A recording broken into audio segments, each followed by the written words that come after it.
क्या बताया था, महिला, बच्चों और SC/ST से रिलेटेड प्रॉब्लम थी, और पर्यावरण से संबंधित प्रॉब्लम थी, समस्याएं थी, जो उसमें दंड के प्रावधान थे, धारा थी। तो उन सब टॉपिक्स को हम पहले देख लेते हैं। जैसे हमारा दूसरा सेगमेंट क्या था, दूसरे टॉपिक में हमारा था, पहला तो हमारा दंड प्रक्रिया संहिता का हो गया, और दूसरा हमारा था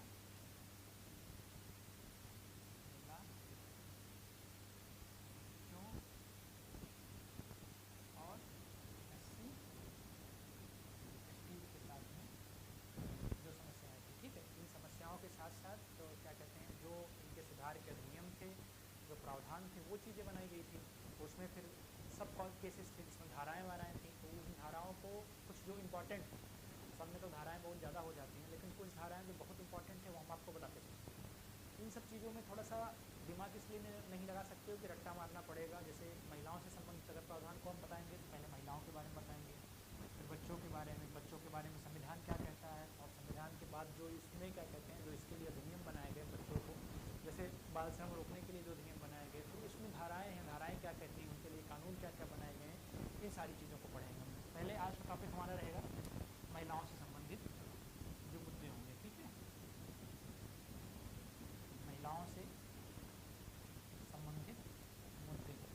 अगर इतिहास पढ़ोगे तो ये तो हमारा विषय हो जाएगा बेसिकली एसे का, जो एसे की क्लास हमारी ऑलरेडी हो चुकी है। तो अगर इतिहास से बात करोगे तो क्या कहते हैं, थोड़ा सा हिंट दे देंगे कि वैदिक सभ्यता तक कहा जाता है कि महिलाओं की दशा बहुत अच्छी थी। ठीक है, वैदिक सभ्यता तक महिलाओं की दशा बहुत अच्छी थी। महिलाएं सभा समितियों में भाग लेती थी, यज्ञ करती थी। ठीक है, और राजा बनने का यहाँ तक की हद था। कई महिलाएं क्या कहते हैं मिलती हैं जो तपस्वी के रूप में थी। ठीक है, तो इन सब चीज़ों के बाद जो है वैदिक काल का जैसे धीरे धीरे खत्म होता है, उसके बाद महिलाओं की स्थिति में क्या कहते हैं पतन आना शुरू हुआ। उसके बाद फिर क्या कहते हैं, जब आओगे आप पढ़ोगे मेडिवल हिस्ट्री, फिर वहाँ पे धार्मिक सुधार आंदोलन चले जिससे महिलाओं को भी शामिल किया गया, और क्या कहते हैं धीरे धीरे इनको फिर से क्या कहते हैं सही दिशा में लाने का प्रयास किया गया। तो हमारा इशू ये नहीं, हमारा इशू ये है कि महिलाओं से किस प्रकार की समस्याएं देखने को मिलती हैं इनके साथ में। जैसे मान लीजिए कि पहले तो महिलाएं चार दीवारी के अंदर कैद थी। ठीक है, दो सेगमेंट आपका है। पहले तो महिलाएं चार दीवारी के अंदर कैद थी। जब ये चार दीवारी में कैद थी तो तब भी इनके साथ प्रॉब्लम थी। जब क्या कहते हैं हम लोगों ने लड़ाइयाँ लड़ी, इनको स्वतंत्रता मिली, ठीक है, और समानता मिली।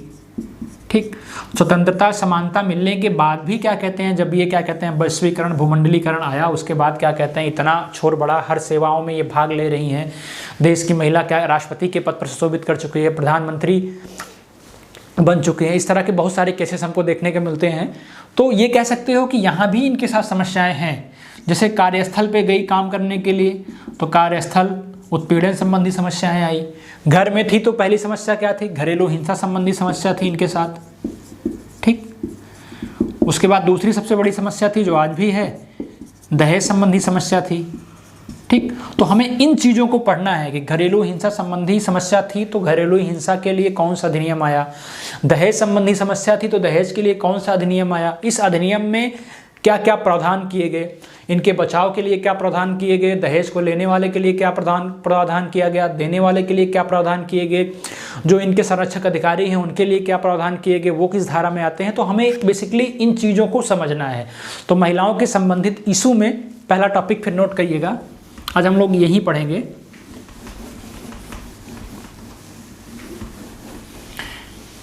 हमारा आज का टॉपिक रहेगा दहेज प्रतिषेध अधिनियम 1961।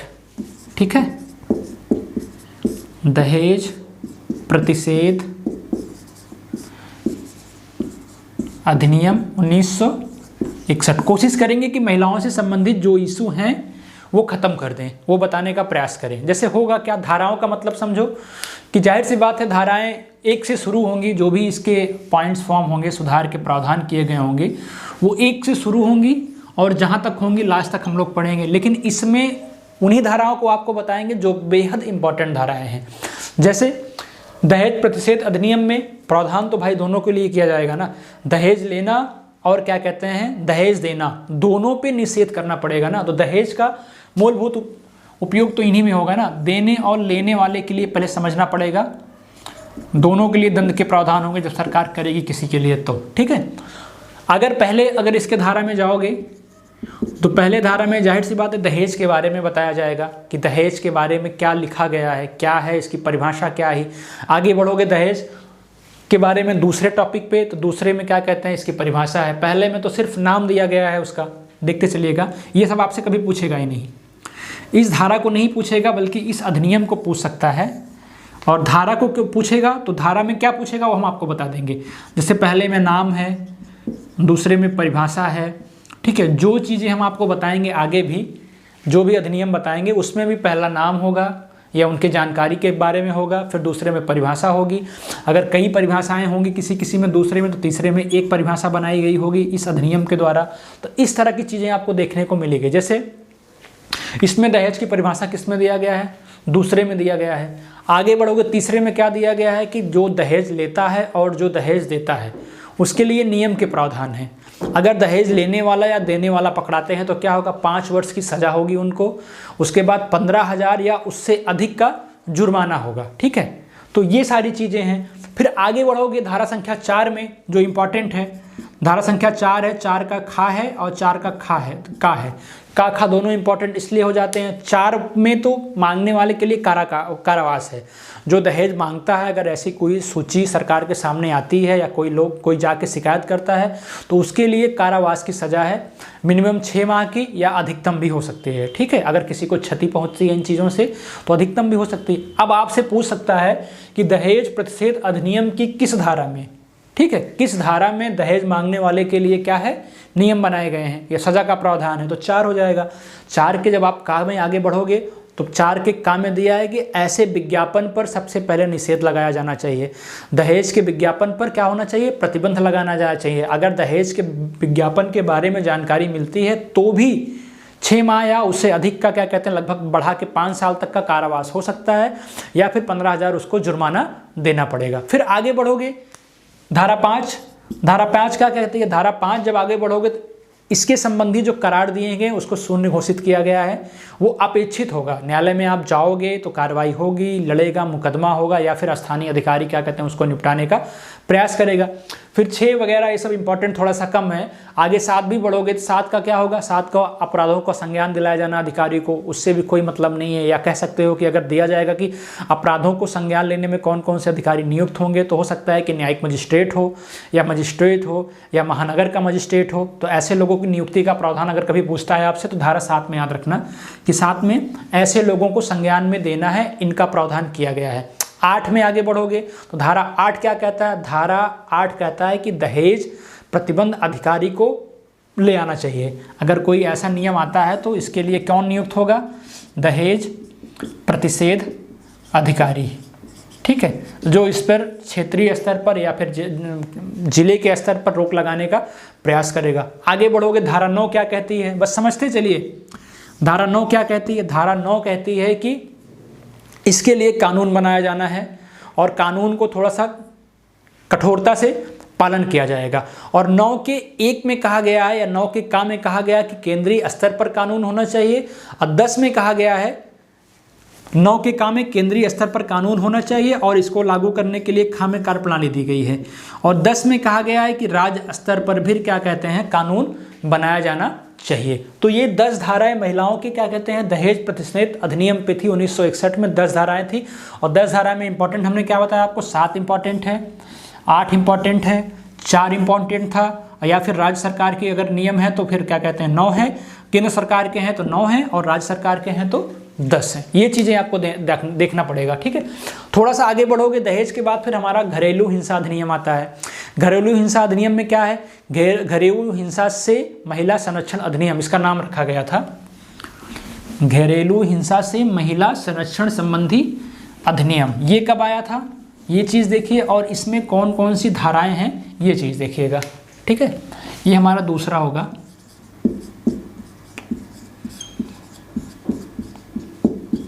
घरेलू हिंसा से संरक्षण संबंधी अधिनियम, ठीक है। ये कब आया था, ये 2005 में आया था, ठीक है, 2005 में आया था। और अगर पूछा जाए कि लागू कब हुआ, ठीक है, तो ये चीज़ें भी बताएंगे, हालांकि क्वेश्चन ये पूछेगा नहीं। कभी कभी तो यही आपसे पूछ सकता है कि घरेलू हिंसा संरक्षण संबंधी अधिनियम किस सत्र में आया, 2003, 4, 5 करके ऐसे भी कुछ भी पूछ सकता है, ठीक है।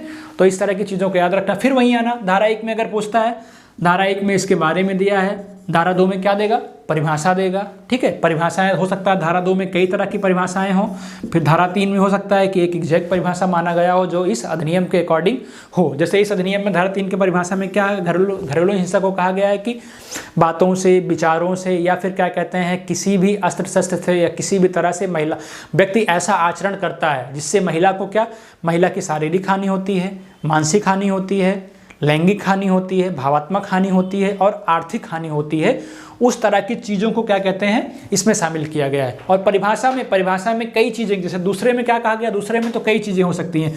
हो सकता है आदमी घरेलू हिंसा का महिलाओं को परेशान करता है, किसके लिए, दहेज के लिए करता है। हो सकता है साझी संपत्ति के लिए करता हो सकता है मानो क्या कहते हैं व्यथित हो, या मतलब उसका दिमाग नहीं सही हो, इसलिए करता है। तो कई तरह की चीज़ें इसमें दिया गया है। फिर इन्हीं को मिला के इकट्ठे 4 में कह दिया गया कि कोई व्यक्ति ऐसा कृत्य करता है जिससे महिला के भावात्मक, मानसिक, शारीरिक, लैंगिक, इन तरह की, आर्थिक, इन तरह की क्षति होती है, तो उसको घरेलू हिंसा में क्या किया जाएगा, शामिल किया जाएगा, ठीक है। 3 हो गए। एक दिमाग में बैठाते चलिए कि 1, 2 के बारे में कोई खास जानकारी नहीं है, अगर इसके लिए प्राधिकारी नियुक्त किए गए हैं तो क्या कहते हैं वो आपको पढ़ना है, या फिर इस अधिनियम में कोई ऐसा सब केसेस है जिसमें क्या कहते हैं पढ़ने की जरूरत है। राज्य सरकार कोई अलग से कानून बनाती है, केंद्र सरकार कोई अलग से कानून बनाती है, मजिस्ट्रेट कुछ अलग से पावर दिया गया है, तो वो चीज़ें आपको बताएंगे। ये एग्जाम में पूछेगा, ना कि सारे के सारे आप केसेस को रट डालिए, एग्जाम में नहीं पूछने वाला, ठीक है। जैसे 4 में क्या कहा गया, 3 तो आपको बता दिया। अब घरेलू हिंसा से संरक्षण संबंधी जो अधिनियम है उसमें 4 में क्या कहा गया, 4 में संरक्षण अधिकारी को जानकारी देना जरूरी है, ठीक है। जानकारी देना जरूरी है। कब की जानकारी देना जरूरी है, या तो होने वाला हो, या फिर हुआ हो, ठीक है, या फिर होने के बाद, कभी भी आप, लेकिन एक संरक्षण अधिकारी जो नियुक्त होगा उसको आप जानकारी दे सकते हो। स्थानीय पुलिस थाने में दे सकते हो, या फिर क्या कहते हैं इसके लिए कोई अलग से अधिकारी नियुक्त है तो उसको दे सकते हो। लेकिन ये चीज़ें किस में दी गई है, 4 में दी गई है। आगे बढ़ोगे 5 में क्या दिया है, 5 में अगर जाओगे तो 5 में क्या कहते हैं पुलिस के कर्तव्य दिया है। पुलिस के कर्तव्य क्या है, मजिस्ट्रेट के कर्तव्य क्या है, उन चीज़ों को आगे बढ़ोगे तो 5 में दिया गया है। फिर आगे बढ़ोगे 6 में कोई खास चीज़ें नहीं है। 8 में जाओगे तो इनके नियुक्ति का प्रावधान दिया गया है।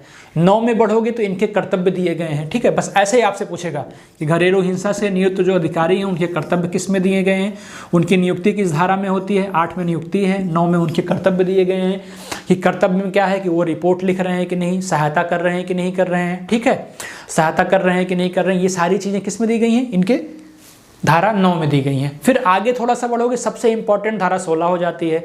धारा 16 इंपॉर्टेंट इसलिए हो जाती है, उसमें लिखा गया है कि कोई ऐसी परिस्थिति है जो सार्वजनिक ना होकर, क्या कहते हैं, सार्वजनिक ना होकर उसको क्या कहते हैं गुप्त रखना है या फिर बंद कमरे में किया जाना है, तो डीएम अगर चाहे तो किसी ऐसी परिस्थिति को बंद कमरे में भी कर सकता है, ठीक है। ये चीज़ दिया है किसमें, धारा 16 में दिया है। क्योंकि आप कल को जिले में क्या कहते हैं पुलिस के पद पे रहोगे, कहीं घरेलू हिंसा होती है, ठीक है, महिलाओं से क्या कहीं घरेलू हिंसा होती है, जब आपको ऐसी जानकारियां नहीं होगी तब आपके समस्याएं आएंगी। इसलिए आपको इन सब चीज़ों की जानकारियां हैं कि नहीं है, इसलिए आपको मूल विधि पढ़ने की आवश्यकता है। बाद में आप जाओगे ट्रेनिंग में आपको पढ़ाया जाएगा, उसकी दिक्कत नहीं है, लेकिन ट्रेनिंग के पहले भी आपको बेसिक जानकारी है कि नहीं है। जैसे मैंने बताया कि यातायात संबंधी जानकारी है कि नहीं, जैसे आजकल देख रहे होगे पुलिस वाले क्या कहते हैं मोबाइल लेके खड़े रहते हैं बाइक के आगे, तो क्या आपने किया है, कौन सी धारा लगेगी आपको, क्या कहते हैं यातायात नियम संबंधी, वो चीज़ें अलग से केसेस बनती है। अगर हेलमेट नहीं लगाए हो तो अलग धारा लगेगी, हाथ में क्या कहते हैं ईयरफोन लगा के गाड़ी चला रहे हो तो अलग धारा लगेगी, आपके पास रसीद नहीं है, गाड़ी का क्या कहते हैं नंबर नहीं है तो अलग धारा लगेगी। इन सब चीज़ों के लिए अलग अलग क्राइटेरिया डिवाइड किया गया, किसका कितना चार्ज होगा, किसके लिए कितनी सज़ा होगी, ये सारी चीज़ें। जैसे किसी में तो चार्ज है, किसी में चार्ज नहीं है, दंड के साथ भी आपको छोड़ा जा सकता है, ठीक है। देखिए 16 में हो गया ये। 18 में क्या है, जो इंपॉर्टेंट है सिर्फ आपको हम वही बता रहे हैं, बाकी कोई ज़रूरत नहीं। 18 में क्या है, 18 में है कि संरक्षण आदेश है। संरक्षण आदेश क्या कहते हैं दिया गया है कि वो क्या कहते हैं जब आप उसे बताते हो तो वो क्या करता है, अपने कर्तव्यों का निर्वहन करता है कि नहीं करता है। अगर अपने कर्तव्यों का निर्वहन करता है नहीं करता है तो धारा 33 में जाके उसके खिलाफ भी कार्रवाई के प्रावधान किए गए हैं। 37 में जाओगे, 37 में क्या कहते हैं केंद्र सरकार अंततः नियम बना सकती है इन सब चीज़ों पे, ये भी दिया गया है। तो 37 एग्जाम में पूछा गया था, इसलिए 37 आपको बता रहे हैं, 33 बता रहे हैं। ठीक है, 37 में क्या है, 37 में घरेलू हिंसा संबंधी अधिनियम पे केंद्र सरकारों को भी कानून बनाने का अधिकार दिया गया है। ठीक है, तो ये बहुत ज़्यादा इंपॉर्टेंट नहीं था, लेकिन फिर भी कुछ ऐसी चीज़ें थी, 2-3 धाराएं जो हमें आपको बताना जरूरी था ताकि आपको समस्या ना हो। पहले तो किसी भी टॉपिक को पढ़ने के पहले आपको जानना पड़ेगा कि किस किस तरह की समस्या आती है, और सच में क्या कहते हैं समस्या आती है तो हम जाएंगे वहाँ पे क्या करेंगे, और क्या वो हमारी अथॉरिटी में आता है कि नहीं आता है। जैसे आपने रिपोर्ट लिख लिया घरेलू हिंसा का, रिपोर्ट लिखने के बाद भी अगर आप संरक्षण अधिकारी हैं, आपने रिपोर्ट लिखा तो आप इसको अपने स्तर से निपटाने का प्रयास करोगे। ठीक है, हो गया पहली बात। दूसरी बात, जब आपके स्तर से निपटाने का प्रयास नहीं हो रहा है तो आप अपने ऊपर के अधिकारियों को कहेंगे, अधिकारियों से नहीं हो रहा है तो फिर न्यायालय जाएंगे। जैसे अभी हमने नाम लिया था न्यायिक मजिस्ट्रेट या मजिस्ट्रेट की नियुक्ति भी होना जरूरी है। तो इस तरह की प्रक्रियाओं को आपको समझना पड़ेगा कि कौन सी धारा कहती है कि हमारे बस का नहीं है तो हम किसको इसको क्या कहते हैं ऊपर करें, या फिर क्या कहते हैं आप पैसे लेके यहीं निपटाने का प्रयास कर रहे हो, धारा निपट जा रही तो ठीक है, नहीं निपट रही तो फिर आपको अगर आपके अपर अधिकारी को जानकारी मिली तो आप पे भी कार्रवाई हो सकती है। उसके लिए भी अलग से धाराएं बनी गई हैं। जैसे एक और धारा इसी में अधिनियम है, पिछली बार एग्जाम में आया हुआ था दरोगा के, कि स्त्री अपशिष्ट, ठीक है, स्त्री अशिष्ट संरक्षण अधिनियम किसमें है। ठीक है, तो ये पूछा गया था, ये पूछा गया था। तो आप क्या, उसका जो मेन उद्देश्य था पूछने का, तो उन्होंने सत्र पूछ रखा था कि 1985, 84, 86, 87 दे रखा था, तो ये तो 1986 था। ठीक है, ये तो क्लियर हो गया। लेकिन कभी कभी एग्जाम में डेट भी पूछ लेता है। तो जो ये अधिनियम था, स्त्री अशिष्ट अधिनियम था, ये क्या कहते हैं 2 अक्टूबर 1987 को लागू हुआ था। 86 में अधिनियम आया था, ये चीज़ याद रखना। ठीक है, स्त्री अशिष्ट अधिनियम, ठीक है, 1986 में आया था, और 1987 वो भी नाम क्या बताया हमने, डेट 2 अक्टूबर 1987 को ये लागू हुआ था। फिर वहीं 1 में इसके बारे में दिया गया है, और 2 में क्या दिया गया, 2 में इसकी परिभाषा दी गई है, फिर आगे बढ़ोगे तो क्या कहते हैं, कुछ इसके छोटी छोटी धाराएं हैं जो देखने की जरूरत है, बहुत ज़्यादा इंपॉर्टेंट नहीं है। बेसिकली अशिष्ट में क्या आ जाता है, स्त्री अशिष्ट रूपण। ठीक है, स्त्री अशिष्ट रूपण अधिनियम है। तो इसमें ये कहा गया है, इसकी परिभाषा पहले समझिए। इसमें कहा गया है कि स्त्री की अशिष्ट या स्त्री का रूप या स्त्री की आकृति, ना, स्त्री की आकृति या रूप या शरीर या किसी भाग, शरीर के किसी भाग का इस तरह से वर्णन हो कि उस स्त्री के चरित्र को क्या करता है, दोषित करता है, चरित्र को कलंकित करता है, तो ये इस अधिनियम के अंतर्गत में आएगा। इसीलिए ऐसे विज्ञापन पर रोक लगाई गई, ऐसे लेबल पर रोक लगाई गई, ऐसे पैकेजिंग पर रोक लगाई गई। अगर कहीं ऐसी पैकेजिंग होती है, ऐसे लेबल लगाए जा रहे हैं, तो उसके लिए अधिकारी नियुक्त है, जो इसकी धारा 3 है। धारा 3 में क्या कहते हैं, कोई ऐसा विज्ञापन नहीं बनाया जाएगा कि जिस तरह स्त्री की अशिष्ट रूपण या क्या कहते हैं उसके शरीर के कोई अंग या शरीर का कोई पार्ट या शरीर क्या कहते हैं अंतर्निर्दिष्ट हो। ठीक है, इसलिए इस पर क्या लगाया गया, 3 में क्या किया गया, इस पर रोक लगाने का प्रयास किया गया। ठीक है, आगे बढ़ोगे 5 में इसके लिए अधिकारी नियुक्त है, और अधिकारियों को पूरा फुल छूट दी गई है कि क्या कहते हैं आप जाके कार्रवाई कर सकते हो, छापा मार सकते हो, इन चीज़ों पर रोक लगा सकते हो। इसमें 5 धाराएं बेसिकली इंपॉर्टेंट हैं।